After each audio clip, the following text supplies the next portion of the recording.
Hello beta, welcome to the finance and just way to learn the concept of physics and this is lecture number 3। तो बेटा आज हम लोग बात करने वाले हैं प्रोग्रेसिव वेव के बारे में। मैंने मेरे प्रीवियस लेक्चर में लेक्चर नंबर 2 में मैंने आपको बताया था क्लासिफिकेशन ऑफ वेव्स और उसमें हम लोगों ने देखा था कि एक क्लासिफिकेशन जो according to energy of propagation होता है, जिसमें दो तरह से हमने उसको कैटेगराइज किया था, एक था प्रोग्रेसिव वेव और एक था स्टेशनरी वेव्स। तो बेटा आज की वीडियो में हम लोग बात करने वाले हैं प्रोग्रेसिव वेव के बारे में। तो बेटा प्रोग्रेसिव वेव क्या होती है, मैंने आपको लास्ट टाइम बताया था, the wave which continuously travels in a single direction. अगर एक आदि वेव एक ही डायरेक्शन में जा रहा है then we called as progressive wave. तो देखो बेटा progressive wave and its characteristics, और उसकी कैरेक्टरिस्टिक्स डिटेल में देखेंगे। ओके, तो प्रोग्रेसिव वेव मैंने अभी आपको समझाया था कि the wave which continuously travels in a single direction is called as progressive wave. वो डायरेक्शन चाहे पॉजिटिव एक्स हो चाहे निगेटिव एक्स है, बस वेव ने एक ही डायरेक्शन में जाना चाहिए, वापस नहीं आना चाहिए। अगर वो एक ही डायरेक्शन में जाती है तो हम उसे क्या कहते हैं, प्रोग्रेसिव वेव। तो बेटा पहली कैरेक्टरिस्टिक्स नंबर 1 हम लोग बोलेंगे कि वेव अगर प्रोग्रेसिव है तो वो क्या कर रही है, एनर्जी और साथ ही साथ मोमेंटम कैरी कर रही है। ओके, अगर वेव आ रही है जैसे कि ओशन वेव, अगर वेव आ रही है तो वेव साथ में क्या कर रही है, एनर्जी ला रही है और एनर्जी को कैरी कर रही है, साथ ही साथ मोमेंटम। Is it clear? तो पहली कैरेक्टरिस्टिक्स प्रोग्रेसिव वेव क्या करती है, हमेशा एनर्जी को कैरी करती है। नंबर 2 दूसरी बात हम लोग करेंगे बच्चों कि जब ये वेव आती है तो इस मीडियम के सारे पार्टिकल्स क्या परफॉर्म करते हैं, एसएचएम परफॉर्म करते हैं। जैसे कि देखो यहां पे बेटा मैंने एक वेव ड्रॉ किया। ओके, आप इस वेव में देख सकते हैं, जैसे इधर से वेव आएगी तो ये सारे पार्टिकल्स जो है, ये पार्टिकल्स क्या करेंगे बच्चों, अपनी ही जगह पे एसएचएम परफॉर्म करेंगे, टू एंड फ्रो मोशन लेंगे। वेव अगर आ रही है बराबर है तो मीडियम के पार्टिकल्स क्या परफॉर्म करते हैं, एसएचएम परफॉर्म करते हैं। Second characteristics particles performing SHM, मतलब वो पार्टिकल्स क्या करेंगे, अपनी ही जगह पे टू एंड फ्रो मोशन लेंगे अबाउट द मीन पोजीशन और वेव का फॉर्मेशन। बच्चों तीसरी कैरेक्टरिस्टिक्स, जब ये पार्टिकल्स एसएचएम परफॉर्म करते हैं तो जब ये पार्टिकल्स एसएचएम परफॉर्म करते हैं तो इसमें एम्पलीट्यूड, फ्रीक्वेंसी और time period is same for all particles. समझाऊंगा आपको, A for amplitude, n for frequency, T for time period is same for all particles,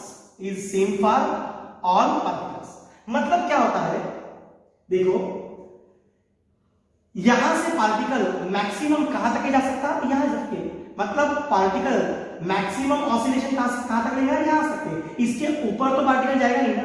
मतलब हर एक पार्टिकल के लिए amplitude is constant, amplitude is same. Okay, amplitude change होगा नहीं।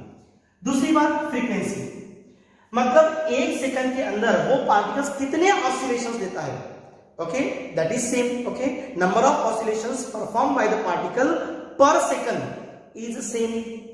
तीसरा capital T, that is what, time period. यहां पे oscillation को एक ऑसिलेशन कंप्लीट करने में जितना समय लगता है that is what T, that is the time period ना, कि एक oscillation complete the time required to complete one oscillation is called as what, time period. तो जब भी पार्टिकल्स बच्चों एसएचएम परफॉर्म करेंगे तो amplitude, frequency, time period is same for all particles.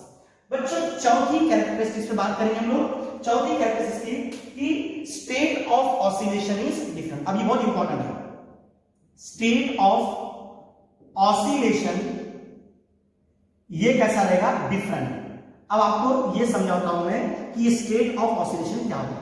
हर एक पार्टिकल का स्टेट अभी डिफरेंट है। जब पार्टिकल एसएचएम परफॉर्म करता है तो हर एक पार्टिकल का state of oscillation is different. अगर मान लो यहां पे टाइम, इस पार्टिकल का टाइम अगर t = 0 है तो ये पार्टिकल यहां से स्टार्ट करेगा अपना मोशन, तो ये तो पार्टिकल यहां से स्टार्ट करेगा, ये तो ऑलरेडी ऊपर है, ये ऑलरेडी उसके ऊपर है, ये ऑलरेडी यहां पे है, तो हर एक पार्टिकल का state of oscillation is different. मतलब हर एक पार्टिकल अपना ऑसिलेशन अलग अलग टाइम पे स्टार्ट करेगा। कैसा करेगा? अलग अलग टाइम पे स्टार्ट करेगा। That is the state of oscillation. Okay, तो क्योंकि इसके अंदर सभी क्या कर रहे हैं? एसएचएम, सभी पार्टिकल्स एसएचएम परफॉर्म कर रहे हैं। जितने भी पार्टिकल्स है सभी पार्टिकल्स एसएचएम परफॉर्म कर रहे हैं।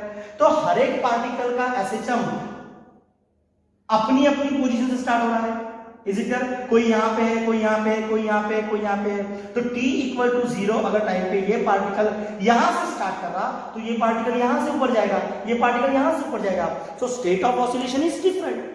हर एक पार्टिकल की पोजीशन कैसी है? अलग है, और वो अपनी जगह से एसएचएम स्टार्ट कर रहा है। समझ में आया बच्चों? ना बच्चों, अब देखेंगे फिफ्थ वाली कैरेक्टरिस्टिक्स। फिफ्थ वाली कैरेक्टरिस्टिक्स ऐसी है कि स्टेट ऑफ ऑसिलेशन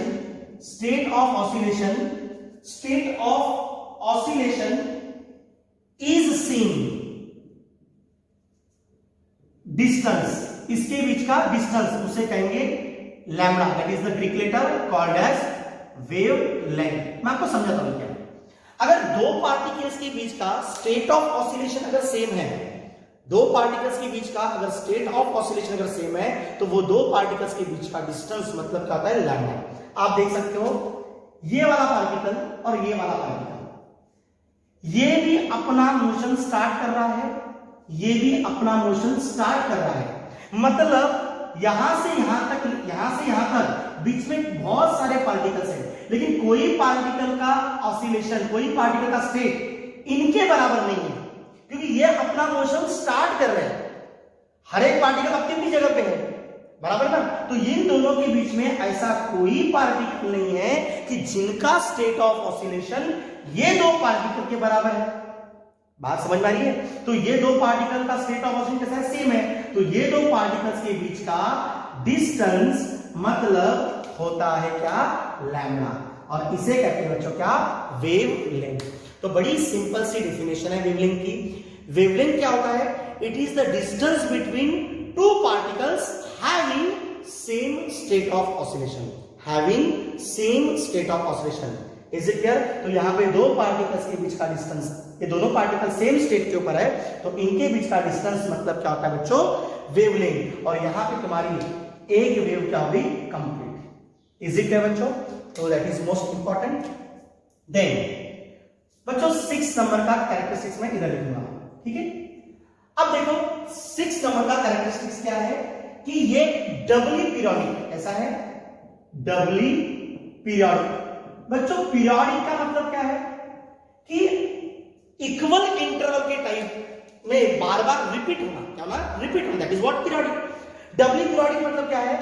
इसमें इक्वल इन स्पेस और इन टाइम, ये स्पेस और टाइम में कैसा रहेगा? इक्वल रहेगा। कैसा बच्चों? यहां से मेरा वेव स्टार्ट हुआ, वेव यहां पे खत्म हुआ। जब वेव यहां पे खत्म हुआ तो वापस ये सेम पैटर्न आएगा आगे। मतलब लैम्डा डिस्टेंस के बाद में सेम पैटर्न वेव का आएगा। फिर लैम्डा डिस्टेंस के बाद में एक और वेव का पैटर्न आएगा। मतलब it is periodic in space. It is periodic in space. Her lambda distance के बाद में वेव का पैटर्न रिपीट हो रहा है। That is what? Periodic in space. अब पीरियोडिक इन टाइम मतलब क्या होगा कि जितने समय में ये एक वेव कंप्लीट कर रहा है उतने ही समय में अगली वेव कंप्लीट होगा। मतलब पीरियोडिक इन टाइम, उतने ही समय में अगली वेव।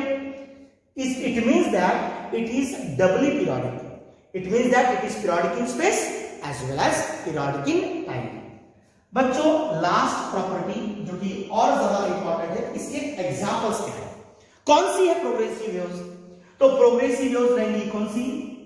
Light waves. उसके बाद हम लोग बोलेंगे sound waves.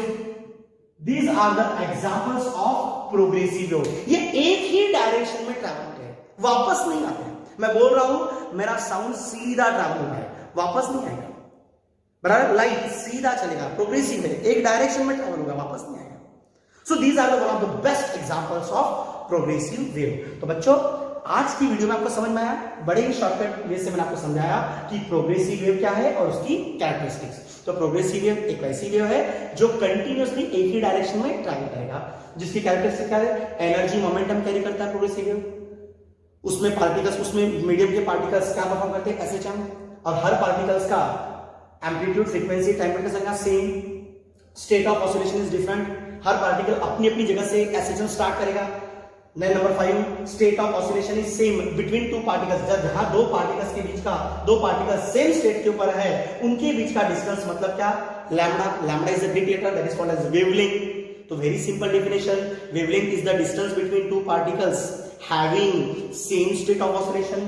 Then last but one, it is doubly periodic, it is periodic in space as well as periodic in time. And last examples, light waves and sound waves are the progressive waves. Okay, so thank you so much for watching the video. That's it.